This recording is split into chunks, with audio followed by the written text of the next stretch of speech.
pada prinsipnya saya mulai dari awal dulu bahwa tujuan pembangunan, ya, itu pembangunan manusia Indonesia seutuhnya. Otomatis dengan program nasional ini pemberdayaan masyarakat, di dalamnya ada suatu hal yang sangat ideal, ya, karena dalam proses maupun mekanisme yang berlaku di PNPM itu diharapkan adanya peningkatan peran serta masyarakat di dalam pembangunan. Di sini akan ada perubahan paradigma. Dahulunya masyarakat itu sebagai objek pembangunan, sekarang sudah digeser menjadi subjek pembangunan atau agen pembangunan.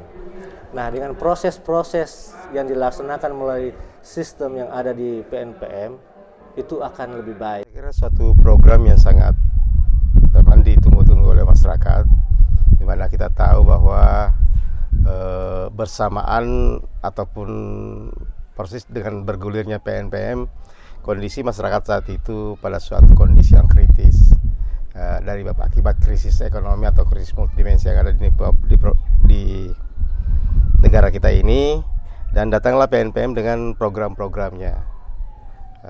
Di samping membangun infrastruktur, tapi yang lebih penting lagi bahwa dengan adanya PNPM menjadi suatu kesempatan untuk masyarakat secara langsung dapat mendapatkan peningkatan pendapatan, terutama orang-orang miskin. Dan ini yang sangat baik, saya kira.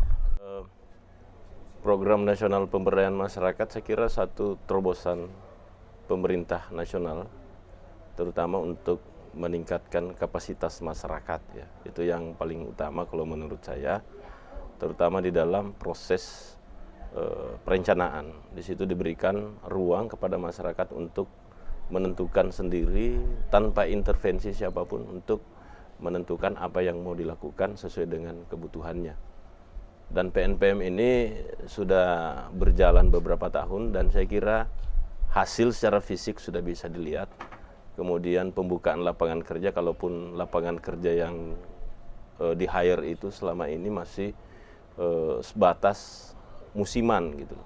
Tetapi saya kira dengan mengkombinasikan dengan program yang ada di kabupaten, sehingga pada saat waktu-waktu senjang masyarakat itu memiliki aktivitas ekonomi yang bisa menambah pendapatan masyarakat, terutama bagi masyarakat miskin. Karena secara tidak langsung PNPM itu merupakan program yang bisa menciptakan lapangan kerja dan bisa meningkatkan pendapatan masyarakat yang ada di desa.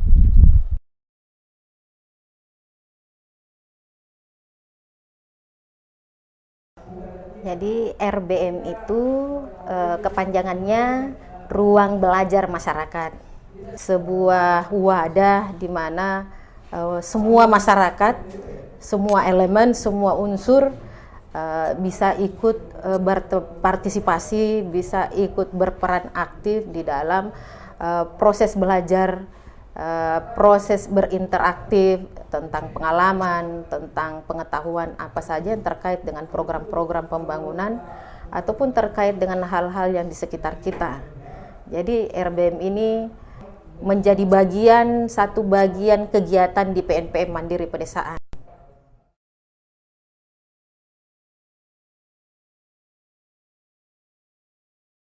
TPM merupakan salah satu divisi di RBM, di mana tujuan pokoknya adalah diharapkan bisa menjadi tenaga-tenaga pelatih di masyarakat nantinya. Jadi khusus untuk divisi TPM, kita sudah melaksanakan pelatihan TOT meliputi 7 perwakilan dari masing-masing kecamatan sebanyak 3 orang. Dari semua itu nantinya diharapkan bisa menjadi motivator di kecamatan masing-masing dalam hal pelatihan-pelatihan yang akan dilaksanakan baik di lingkup PNPM itu sendiri maupun di link sektor yang lain-lainnya. Jadi kami sebagai ketua divisi CBM di RBM Kabupaten Baru itu mencoba untuk bagaimana memberikan pemahaman kepada masyarakat tentang bagaimana mengawasi sebuah pembangunan atau mengawasi sebuah jalannya program daripada PNPM sendiri. Sebenarnya intinya bukan hanya PNPM saja, tetapi segala lini yang terjadi di masyarakat itu semua bisa diawasi oleh RBM. Untuk kegiatan divisi advokasi hukum Pokja RBM, kita itu kegiatannya ada 2, yaitu melakukan pelatihan advokasi dan juga pendampingan litigasi. Kebetulan untuk saat ini kegiatan yang telah kita laksanakan adalah pelatihan dasar advokasi hukum dan juga pelatihan lanjutan advokasi hukum. Ini kemudian kita laksanakan mengingat pentingnya pendidikan dan pemahaman hukum bagi masyarakat. Kegiatan yang kami laksanakan selama kami terbentuk untuk divisi media itu diantaranya pertama kemarin setelah workshop kita akan diberi tugas untuk bagaimana membuat suatu kegiatan atau dokumentasi kegiatan daripada media RBM ini. Di antaranya pertama kita mengumpulkan data dari semua masing-masing kecamatan dan desa, kegiatan-kegiatan yang berlangsung dan yang dilaksanakan di PNPM Kabupaten Baru ini. Dan setelah itu kita mengadakan juga pelatihan yang di mana pelatihan ini kita melatih untuk warga masyarakat yang ada di semua desa untuk perwakilan 1 orang 1 desa, yaitu untuk perwakilan untuk pelatihan jurnalis yang dilaksanakan selama 2 hari kemarin. Dan selanjutnya di divisi media juga membuat suatu buletin atau penerbitan buletin, yaitu untuk mengcover semua kegiatan-kegiatan yang ada di Kabupaten Baru ini, kegiatan-kegiatan daripada program nasional pemberdayaan masyarakat mandiri pedesaan, khususnya di Kabupaten Baru ini, di semua kecamatan dan di desa.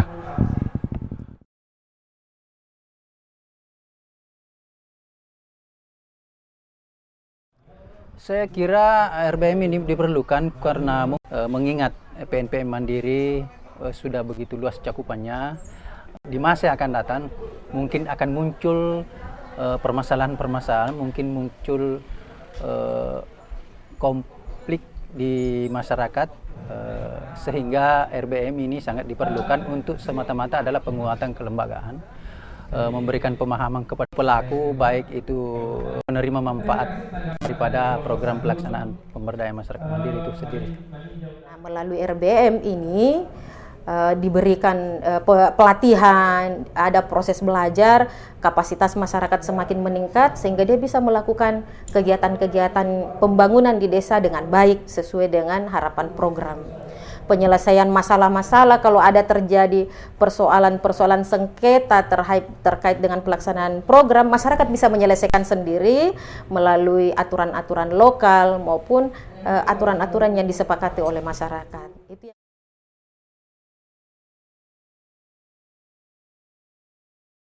sebelum saya mengikuti pelatihan di RBM ini, belum mengetahui hukumnya apa sebenarnya, kalau pelanggaran ini dihukum berapa hukumannya, begini semua, saya belum tahu.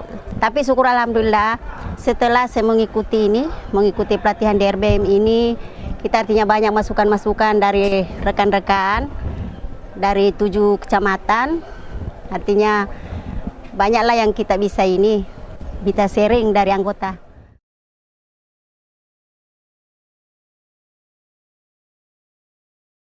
Ya, harapan kami selaku BKD di Kecamatan Sopin Riaja ini, yang tentunya bagaimana keberlanjutan PNPM ini bisa berjalan ke depan, sehingga itu pun nantinya program PNPM, kalau memang program ini dia tadakan, tapi mungkin ada program lain yang bisa, karena kami tahu persis bahwa kemungkinan di tahun 2014 itu program PNPM sudah tidak ada lagi.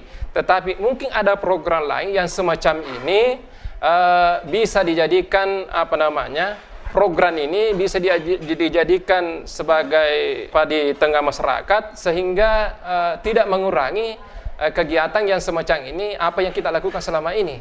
Ya, mudah-mudahanlah nantinya kalau kita adakan pelatihan selanjutnya, artinya bisa lebih bagus lagi banding dengan yang sekarang, karena saya baru ikuti juga pelatihan ini.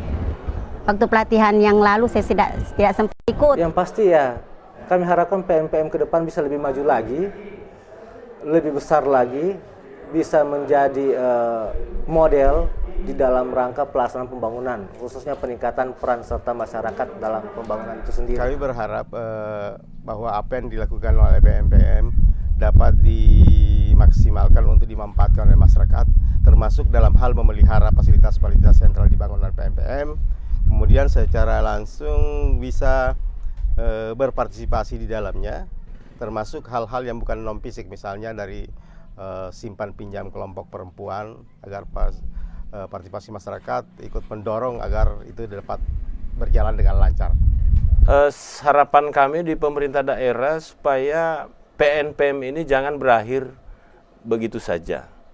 Kalau bisa menjadi program yang sifatnya nasional dan berkelanjutan. Jangan berhenti di tahun 2014. Kita harapkan PNPM bisa dilanjutkan secara terus-menerus.